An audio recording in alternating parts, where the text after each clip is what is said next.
Padre Antônio, Cida, que coisa boa. Estamos novamente reunidos aqui para mais um episódio do Café com Fé. E esse também maravilhoso, né, Padre Antônio? Pois é. Porque a gente vai falar dessa festa que o nosso coração já está aqui aguardando, de Pentecostes. Estamos chegando já. Está chegando. Né? E Pentecostes lembra pra gente, por conta da novena que é anterior à festa e tal, que boas coisas devem ser bem preparadas. Né? Então a celebração de Pentecostes, que a gente espera para o próximo domingo, né? Ela tem que ser bem preparada. E a gente está vivendo isso essa semana em muitas igrejas, em muita coisa na internet. Tem se feito novenas de Pentecostes, a semana de oração pela unidade dos cristãos. Então, a gente pode trazer isso para a vida da gente também, né? Coisas legais para a gente curtir, mas a gente tem que prepará-las, a gente tem que, sei lá, né? A gente corre o risco de passar pelos momentos bons da vida e nem degustá-los, né? Nem porque a gente não prepara, porque depois a gente não curte. Então, o Pentecostes está aí para ajudar a gente a arrumar um pouquinho melhor o tempo e o modo como a gente se prepara para etapas novas e para momentos decisivos da nossa vida. E como é que a gente pode preparar o nosso coração para estar mais pertinho do Senhor, para viver esse momento que a igreja nos brinda assim, plenamente, e viver mesmo na unção do Espírito Santo? Como é que a gente pode fazer isso em termos práticos? Pois é, a novena de Pentecostes ela é especial porque é a única novena que foi mandada por Jesus, né? O pessoal gosta de fazer novenas, é bom, é uma disciplina de oração, né? Te obriga um pouquinho a criar um ritmo de oração. O ideal seria que as pessoas emendassem uma na outra, sim, brincadeira, mas para criar o hábito da oração diária, né? Mas as pessoas gostam de fazer muitas novenas, tal. Mas a novena de Pentecostes ela foi ensinada por Jesus aos apóstolos para que eles pudessem receber em Pentecostes o derramamento do Espírito Santo. Jesus disse para eles: eu vou derramar sobre vocês, eu vou dar a vocês o cumprimento da promessa do Pai. Os apóstolos não sabiam muito bem o que isso significava, não tinha havido um Pentecostes antes daquele, né? Eles não sabiam muito bem o que eles estavam esperando, mas eles sabiam que era algo bom, porque era prometido pelo Pai. Jesus disse que seria a força do alto. Então, quando Jesus sobe ao céu e eles voltam a Jerusalém, a Bíblia diz: eles permaneceram em constante oração, perseveraram na oração e juntos. E assim eles se prepararam para Pentecostes durante 9 dias. Entre a ascensão e a festa de Pentecostes foram de fato 9 dias, né? Daí o hábito das novenas, elas vieram daí, né? Bom, a novena de Pentecostes, ela não precisa necessariamente de um texto. Santa Helena Guerra, por exemplo, escreveu alguns textos para a novena de Pentecostes, muita gente gosta de usar, zero problema. Mas eu acho que mais importante do que usar um texto é criar dentro da gente uma atmosfera, uma atitude de expectativa e de desejo pelo Espírito Santo, né? Então, ao longo desses dias, né, que nos vão levando à festa de Pentecostes, fortalecer o desejo. Espírito Santo, eu quero mais de Ti, eu preciso da Tua direção, eu desejo conhecer uma vida nova contigo, de fato, entranhar no coração da gente o desejo pelo Espírito de Deus e pelas coisas do alto que Ele traz para nós. A gente pode aproveitar esse tempo de Pentecostes para fortalecer o nosso desejo por Deus, adestrar o nosso desejo. Quando a gente fala de desejo, as pessoas imaginam alguma coisa que é muito impulsiva, né? Quando na verdade a gente precisa aprender a direcionar a nossa vontade para algo e direcioná-la para Deus, né? Para os propósitos de Deus, é algo muito importante, né? Nossa vontade não precisa ser uma coisa descompensada. Um impulso. Exato. Agora, isso é um treino, né? Esse tempo de Pentecostes pode fazer bem para a gente nesse sentido, né? Essa intimidade, né, com o Espírito Santo, né? Ficar só assim, uma coisa que ouviu falar, né? Experimentar, né? Sim, porque além de tudo ainda tem essa, né? O Espírito Santo, como ele não se encarnou como o Filho, né, que se tornou Jesus, né? Com o nome de homem, com o rosto humano, o Espírito Santo não se encarnou desse modo. Para muitas pessoas é estranho, né? Espírito Santo, né? Um dia desse me contaram que uma criança lá da catequese achou estranho, porque eu falei que o Espírito Santo quer morar no nosso coração. Eu falei, como é que uma pomba vem morar no coração da gente? Eu ainda falei que o coração é do tamanho do punho da gente. Como é que uma pomba vem morar aqui, né? Então, para algumas pessoas, o Espírito Santo é alguma coisa, primeiro, alguma coisa e não alguém, e ele é alguém, né? E depois, talvez algo muito abstrato, quando na verdade o Espírito Santo é Deus habitando, vivendo em nós e desejando dirigir, presidir a nossa vida. Quer dizer, ele tem tudo a ver com escolhas, coisas práticas, né? Ser força nos momentos em que a gente está cansado, em que a gente está fraco, frágil. Isso tudo é muito real, é muito vital. E o Espírito Santo tem tudo a ver com isso. Para muitas pessoas isso pode ser uma imensa descoberta, né? Então, também é um chamado para esse tempo de Pentecostes, né? Parar de imaginar o Espírito Santo como alguma coisa, já que ele é alguém, a terceira pessoa da Trindade, e muito menos imaginá-lo como algo etéreo, como algo, né? Mas é Deus vivendo em nós. E na medida em que ele vive em nós, ele também quer presidir a nossa vida. Ou seja, ele tem a ver com tudo que é muito concreto da nossa vida. Nossas necessidades, nossos projetos, nossos medos, nossas lutas, né? A gente tem que fazer de tudo isso oportunidade para experimentar essa, vou usar uma palavra, essa parceria com o Espírito Santo, a qual ele nos chama. Então, esse tempo de Pentecostes é excelente para lembrar tudo isso. Isso é para a vida toda, o ano inteiro, cada dia, mas a festa de Pentecostes quase que obriga a gente a lembrar de tudo isso. Então, vamos aproveitar a chance. Muito bom. Porque no encontro anterior, nós estávamos falando sobre Nossa Senhora, e chegamos até aquele momento da presença dela ali naquela sala do cenáculo, dando fortaleza para aqueles homens. Ela que já tinha recebido a ação do Espírito Santo lá naquela visita dela com a Isabel, né? Ali o Espírito Santo realiza aquele Pentecostes, mas ela ali junto, dando aquela força para aqueles homens. Então a gente falando ali sobre Nossa Senhora, é a nova família do Senhor. Então, se o Espírito Santo ali, aguardado, inclusive pela mãe do Senhor, que já conhecia todos os seus efeitos, olha a importância dele. Ele é realmente Deus, né? E isso fica muito, muito diluído na nossa imaginação. Quem tinha mais ou menos ideia do que vinha pela frente era Maria. Era ela. Porque pela ação do Espírito Santo ela concebeu, né? Pela ação do Espírito Santo ela foi movida à casa de Isabel, pela ação do Espírito Santo ela é tudo na vida de Maria. Ela participou ali de tudo, né? Então ela tinha uma ideia do que viria pela frente, mas eu imagino os apóstolos, os outros discípulos. Você confiou e vai, né? Exato. Então para eles foi algo surpreendente Pentecostes, né? E o Espírito Santo também tem a ver com isso, né? Com novidade, com essa ação de Deus que de alguma maneira obriga a gente a sair da mesmice, obriga a gente a sair da acomodação da gente, né? Que é comum, o ser humano é dado a isso, né? A tal da zona de conforto que todo mundo fala, né? Então o Espírito Santo e a chegada e a ação dele tem sempre esse caráter de surpresa. Talvez por isso muitas pessoas tenham um pouquinho de resistência. Eu lembro que quando a renovação carismática começou na igreja, muita gente falava da renovação, mas a gente percebia que era por isso. Alguma coisa pode sair do controle. Quando, na verdade, alguma coisa tem que sair do controle, tem que sair do meu controle, né?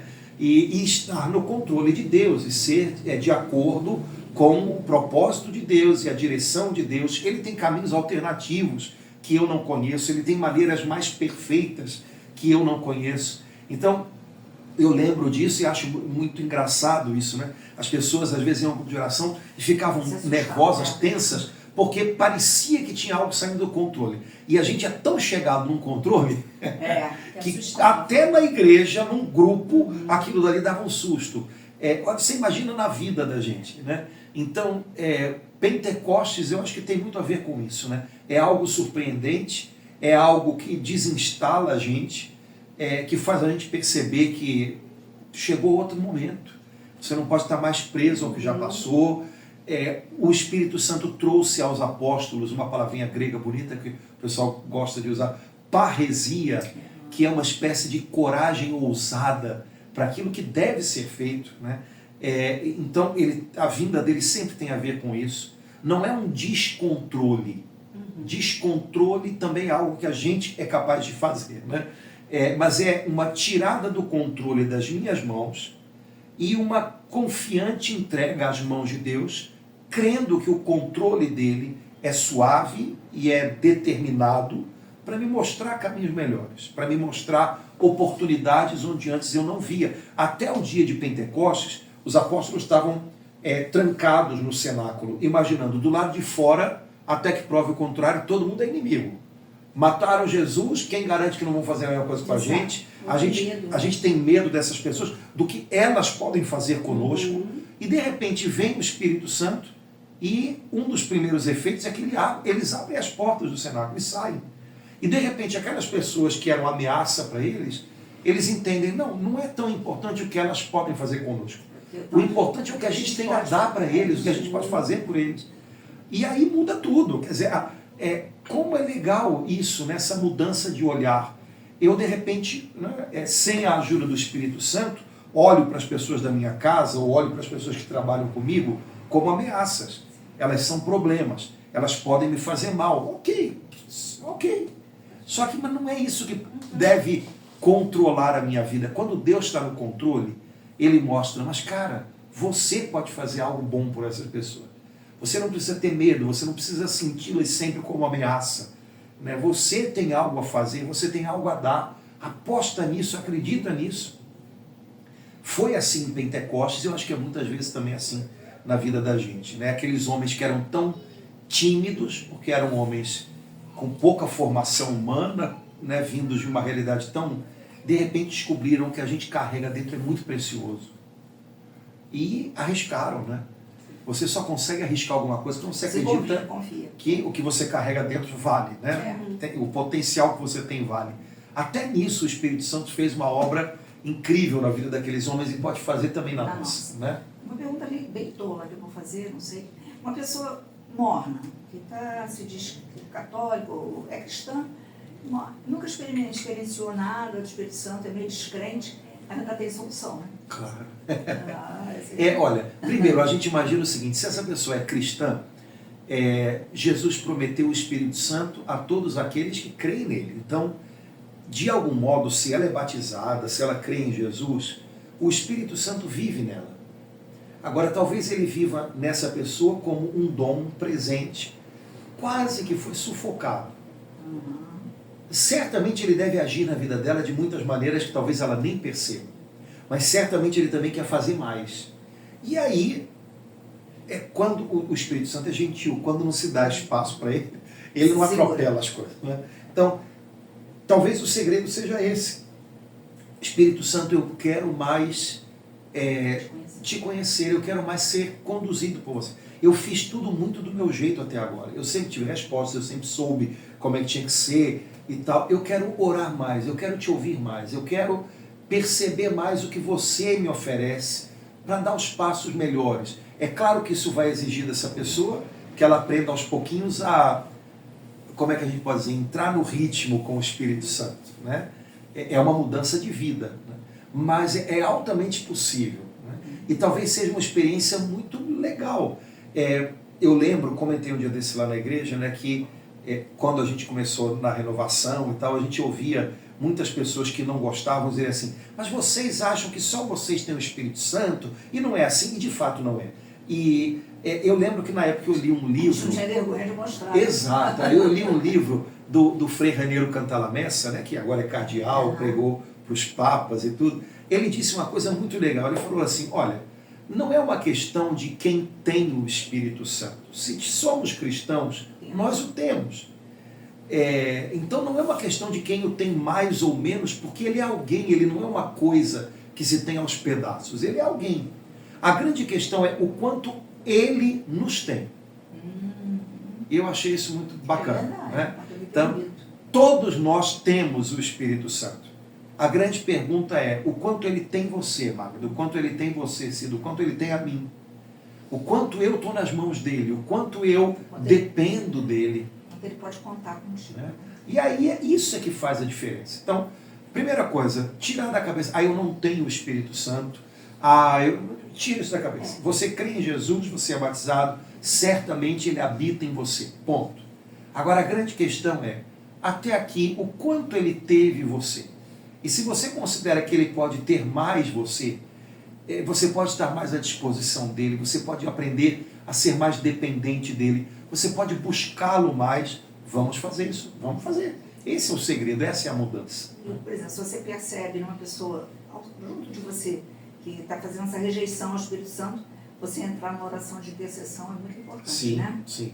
Sem a pessoa saber, ela não precisa nem estar sabendo, dizer, estou rezando por você. Né? Santa Teresa, que foi uma santa muito santa e muito engraçada, tinha um bom humor grande. Ela foi acusada, né? Ela viveu no século XVI, ela foi acusada diante da Inquisição pelas coisas que ela escrevia, porque ela escrevia algumas experiências espirituais dela e isso era às vezes visto com muita reticência e tal, né? E Santa Teresa dizia assim, quando alguém, às vezes alguém que tinha até muitas explicações e muito conhecimento, quando alguém fala contra as coisas que eu escrevi, daquilo que eu tenho experimentado com Deus, desse caminho que eu tenho feito com Deus, a única coisa que eu faço é rezar por essa pessoa e rezo dizendo assim, Senhor, dá a essa pessoa o que o Senhor tem dado para mim, para que ela possa experimentar, porque também não adianta, às vezes a gente força umas barras, né, cobrando das pessoas coisas que não dá, porque só quem tem a experiência entende e quando a pessoa tem uma experiência com Deus, você também precisa cobrar mais. Então não adianta eu dizer, Magda, você tem que fazer mais isso e aquilo, você tem que servir mais, você tem que buscar mais a Bíblia, se você não tem tido uma experiência de comunhão com Jesus, de renovo de Deus no seu coração, eu posso cobrar à vontade e isso possivelmente vai causar em você uma sensação de, poxa, parece que o padre não entende, parece que ele sempre quer alguma coisa a mais, parece que nunca está bom. Não adianta. Se você tem uma experiência com Deus de maior sede, de maior desejo, de maior fome dele, eu não vou precisar dizer para você, você tem que buscá-lo, você tem que ler a Bíblia. Não precisa. Não adianta, às vezes, o discurso da gente pode parecer para muitas pessoas uma cobrança a mais. Senhor, o Senhor tem sido tão bom comigo, o Senhor tem me feito experimentar tanta alegria ao conhecer o seu Espírito Santo e depender dele. Essa pessoa que eu amo, que está tão perto de mim, que talvez esteja tão um pouquinho longe do Senhor, ela está tão nervosa, ela está tão ansiosa, porque ela se sente sobrecarregada. Dá a ela essa graça de ser conduzida pelo teu Espírito Santo, de experimentar o teu toque, né? Talvez acalmando ou então apontando uma direção. E ao mesmo tempo testemunhando que você aceita aquilo, né? Que aquilo que você me deu, Senhor, eu... Exato. Se estivesse testemunhando. Né? É uma maneira de rezar que tira um monte de fardos, né? Porque eu acho que quando a gente começa a orar, seja pela gente, seja pelos outros, e a oração vira um negócio estranho, quase que uma tensão a mais, tudo bem, reza, continua rezando, mas eu acho que a gente pode rezar melhor. Né? A gente pode rezar muito, ou a gente pode rezar melhor. Rezar melhor talvez seja mais, vamos dizer assim, a prioridade assim, né? Mas pensando desse modo, Senhor, talvez o que essa pessoa precise não seja de mais uma cobrança, talvez seja de uma visita do teu Espírito para ajudá-la a ver as coisas diferentes, com mais serenidade. E pronto. Né? É uma maneira de interceder e é algo que me parece que deveria estar na nossa listinha de oração lá em cima. Né? Às vezes a gente reza pelas pessoas, mas a gente reza pedindo para elas um monte de coisa, né? Levar um emprego, mais dinheiro, mais não sei o quê, mais não sei o quê. E aí aquela história, sem ser dirigido pelo Espírito Santo, uma pessoa pode ter muitas coisas, e das duas uma, ou ela se afoga embaixo daquilo tudo, ou ela recebe com uma mão e deixa escapar pela outra. Então, a prioridade é, Senhor, enche essa pessoa com o teu Espírito, que ela tenha um encontro especial com Jesus. Jesus é quem batiza no Espírito Santo. Se essa pessoa encontrar Jesus, ele vai acender o coração dela, para que ela seja feliz, para que ela seja um instrumento do Senhor, para que ela seja salva e motivo de salvação para muita gente. Uma mãe orar assim pelos seus filhos, me parece que é muito mais importante, né, do que... Ela já dá o que ela quer, né? E às vezes o que a gente quer, só Jesus.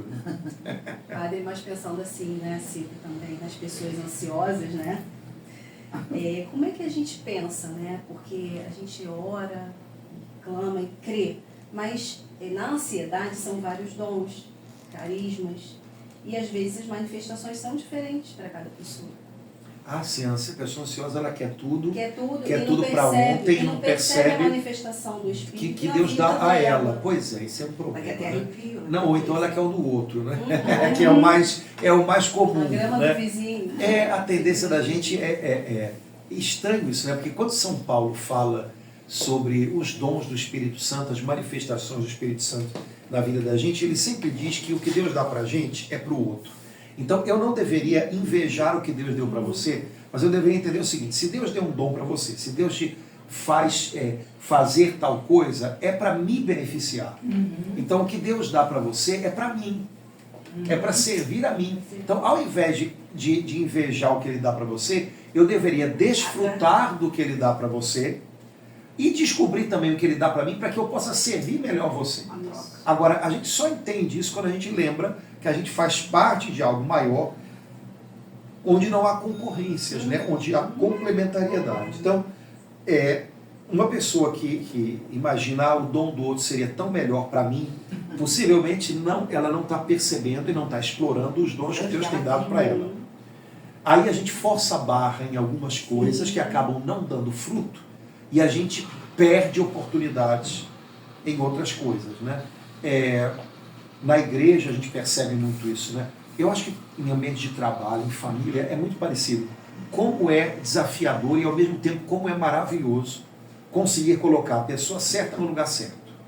Porque quando você põe a pessoa certa servindo de acordo com os dons que Deus deu a ela, nossa, que beleza, tudo se ajeita. Tudo flui. Por outro lado, quando a gente entra na onda, e às vezes até para fazer a vontade da pessoa, a gente coloca a pessoa certa no lugar errado, aquilo vira uma forçação de barra, ela cobra, ela se sente cobrada, os outros não gostam, aquilo não dá fruto, vira um auêzinho ali, sabe? E se perde muito, se perde muito. Então, lembrar disso, né? Há um cansaço que não dá fruto. Né? Então, o Senhor ajuda a gente a, primeiro, reconhecer os dons que o Senhor nos dá. Normalmente são coisas que fluem. Os dons de Deus não quer dizer que é fácil, que não canse, porque quando você usa uma ferramenta, aquilo cansa, mas você percebe que aquilo flui de você, sabe? Não é uma forçação de barra, vamos dizer assim, né? É um cansaço que rapidamente se descansa. Exato. Né? Diferente daquele cansaço que você tem, porque você está lutando contra o dom X, você quer o Y. Sim. Aí o cansaço é diferente. É um cansaço que vale a pena. Você sente assim, poxa, valeu, eu estou cansado, mas valeu. Depois do dia, Exato. Aquilo Né? passa. Então, reconhecer os dons que Deus tem dado para a gente, exercitá-los, aprimorá-los, que alguma pessoa pode imaginar que alguém recebe um dom, aquilo cai pronto na cabeça dela. Né? Quando na verdade você recebe um dom e você aprende a usá-lo, é como uma ferramenta. Você maneja de um jeito melhor ou pior. E lembrando sempre, Deus nos concede dons para servir, para fazer bem aos outros. Como é que a gente pode dizer? O prumo de todos os dons é o amor. Quando eu uso o que Deus me dá em amor, pronto. Quando eu uso o que Deus me dá, mas de alguma maneira querendo me beneficiar, ou então, sei lá, imaginando que alguém vai reconhecer e tal, eu posso até estar usando um dom, mas possivelmente eu vou ferir alguém, ou ao invés de conseguir fazer com que o meu dom trabalhe bem junto com o do outro, eu vou acabar usando o meu dom e abafando o outro. Quando a gente fala, nunca satisfeito. Exato, quando a gente fala de dons, a gente está falando o tempo inteiro de trabalho junto. São Paulo, quando fala de dons na primeira carta aos Coríntios, usa o tempo inteiro a comparação com o corpo humano. Então, é um organismo. Né? O Espírito Santo não trabalha através de mim só. Ninguém é autossuficiente. Então, falar de dons é falar de obrigado, Senhor, o Senhor me deu algo para contribuir. E imediatamente, obrigado, Senhor, porque o dom do meu irmão, da minha irmã, ele se conecta com o meu. E aí a gente pode fazer algo legal juntos, né? As nossas diferenças, elas se complementam. Eu imagino que num casamento, quando se descobre isso, muita coisa fica muito melhor, né? Porque ao invés de parecer que são duas pessoas diferentes, claro que tem que ser de duas pessoas diferentes, né? Claro que tem que ser. Mas o objetivo é um, né? E a gente imagina que, inclusive, conseguiram estar próximas, porque essas diferenças, de algum modo, elas se encaixam. Quanto mais a gente é capaz de perceber isso e usar isso a favor, melhor. Né? Na criação dos filhos, na administração da casa. Né? Possivelmente vai ter um mais prático e outro mais projetador. Né? Possivelmente vai ter um mais né, incisivo em colocar limites e outro que vai ajeitar um pouquinho mais a coisa. Claro, né? E por aí vai. Né? Então, essas coisas, agora, óbvio, fazê-las funcionar junto é um grande desafio. Mas é que tem o amor por trás. Porque é isso que dá a liga, vamos dizer assim. Sem isso, né, não funciona. Como São Paulo diz, né, que a sua ira, o sol não se põe sobre a sua ira. Quer dizer, deu um aborrecimento, uma coisa, mas aquilo, o amor vai diluindo aquilo, né, que vai se tornando positivo, né, frutuoso. Então, a questão de dons é primordial mesmo, a simplicidade, não ter vaidade, né? Porque é aquilo que você estava falando, às vezes o dom vem, a pessoa tem o dom e ela trabalha aquilo como se fosse uma obra da beleza dela, da criação dela, então ela se enche de vaidade, né? Aí qualquer coisa que fira aquela vaidade, nossa senhora, é um desastre. Aí esse dom não se torna um dom. Quando Paulo fala de dons na primeira carta aos Coríntios, em outras cartas também, ele não está falando de algo que é fruto de um aprimoramento pessoal. Presente mesmo. Quando você tem alguma coisa que você possa dizer, ainda que tudo nos venha de Deus, que você possa dizer que tem a ver com uma forma de aprimoramento pessoal, você pode até esperar algum tipo de paga por aquilo, né? Então, se você está no ambiente de trabalho e você investe na sua formação, faz um curso a mais, você imagina que o salário vai aumentar, né? E é óbvio que tem que ser assim, né? Mas quando a gente fala de dons, a gente está falando de algo que é presente de Deus. E nitidamente se percebe que vai além da capacidade pessoal da gente. Padre, mas o senhor disse que tem que administrar os dons e tem que aprimorá-los. Sim, aprender a usá-los, mas é algo que você percebe que não está à sua disposição. Não é, sabe, eu vou fazer, pronto. Não é assim que funciona. Você recebe de Deus e você vai aprendendo a usar aquela ferramenta que Deus te dá. Mas nitidamente é mais do que a soma das suas qualidades, vamos dizer assim. E quando você percebe isso, junto com isso vem um grande temor de Deus. Se foi algo que o Senhor me deu, eu não posso maltratar o que Deus me deu. Né? Eu tenho que usar isso com temor, com reverência. Eu devo usar isso em favor dos outros. Foi Deus quem me deu. E se Ele me deu, foi para servir. Como eu posso me beneficiar sabe?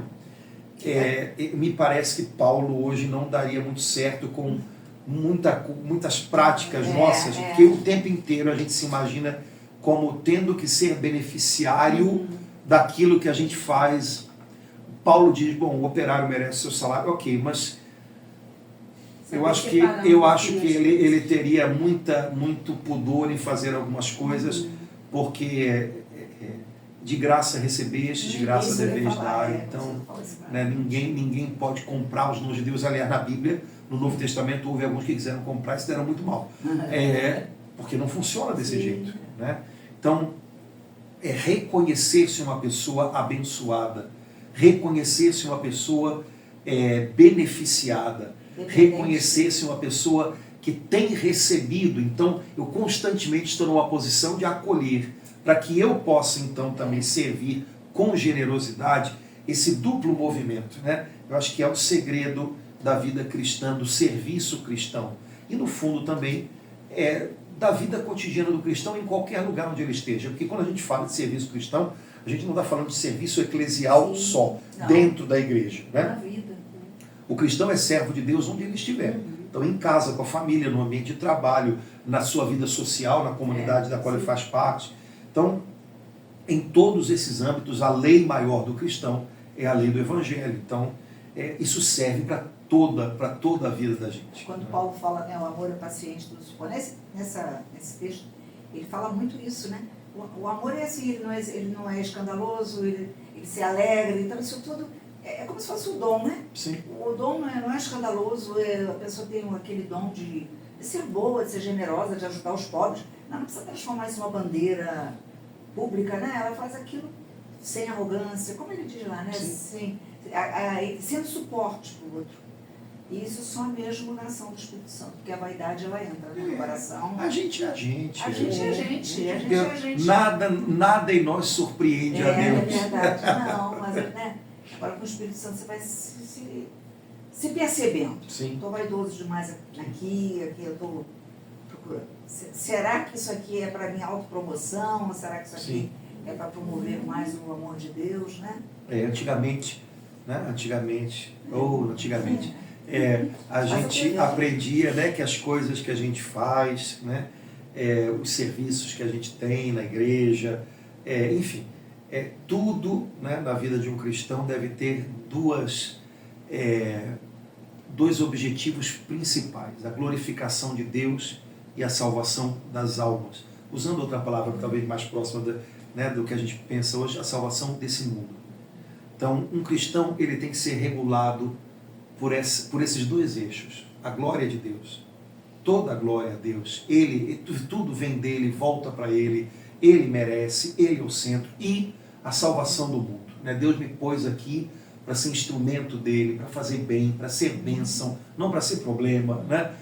E com essas duas coordenadas a gente vai se situando nessa vida, né?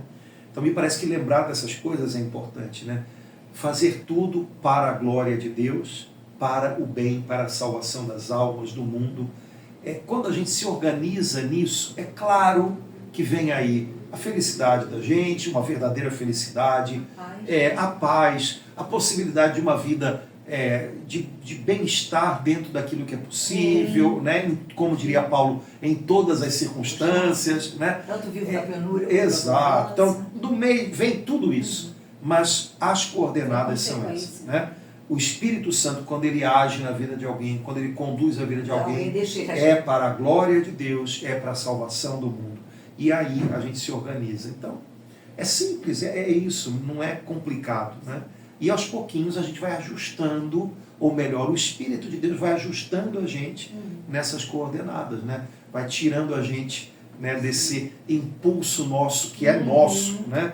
Para tudo aquilo que faz a gente ter o primeiro lugar, e vai colocando a gente, né, nesse caminho, nesse âmbito em que o primeiro lugar é do Senhor. Meninas, a gente está falando muito, eu estou falando muito, né? Chega, senão o pessoal vai fugir. Eu estou batendo aqui, depois ele vai dizer que não deu, ficou pá, pum, pum, pum aqui. Não, você não tem problema. Não podemos fazer oração. Vamos orar então, né? Pedir a bênção de Deus sobre as nossas vidas nesse tempo santo de Pentecostes. Pai querido, obrigado por estar aqui hoje, por estarmos juntos hoje, entre irmãos, esperando, na expectativa santa da festa de Pentecostes. Que seja Pentecostes hoje para nós, Pai. Em nome de Jesus, que o Teu Espírito Santo renove os nossos corações, reavive em nós o desejo de uma vida abundante, de uma vida nova, verdadeiramente no Senhor. Pai querido, nós queremos viver para a glória de Deus, para a salvação dos nossos irmãos. Apruma a nossa vida. Dá-nos a graça de usar com amor os dons, as ferramentas que o Senhor nos dá para servirmos. Te agradecemos por esse maravilhoso presente que é o Teu Espírito Santo habitando em nós. Te agradecemos por tudo que Ele nos dá, tudo. Com o coração reconhecido, queremos aproveitar os dons que recebemos e colocá-los a serviço para o bem daqueles que o Senhor coloca no nosso caminho. Que o Senhor nos abençoe hoje, cada dia, em nome do Pai, do Filho e do Espírito Santo. Amém. Obrigada, meu Padre, pelo seu ministério, que nos aproxima tanto de Jesus nascida, tanto do Espírito Santo, a cada dia mais. Tamo junto. Eu, quando eu tô cansado, eu falo muito. Aí vocês já viram que eu tô aqui, mas aí eu falo. E aí, que bom, pelo menos bom, né? vocês tinham que aproveitar para Cansaço. comer chocolate, essas coisas, sem perder a chance. Queridos e queridas, muito obrigada pela tua presença aqui conosco, pela tua participação. Comenta aí o que você achou, recomenda para as pessoas que são queridas a você e esperamos que fique tudo no seu coração e na sua família, que você tenha um abençoado Pentecostes. Um grande beijo e até o próximo Café com Fé. Até. Tchau, tchau.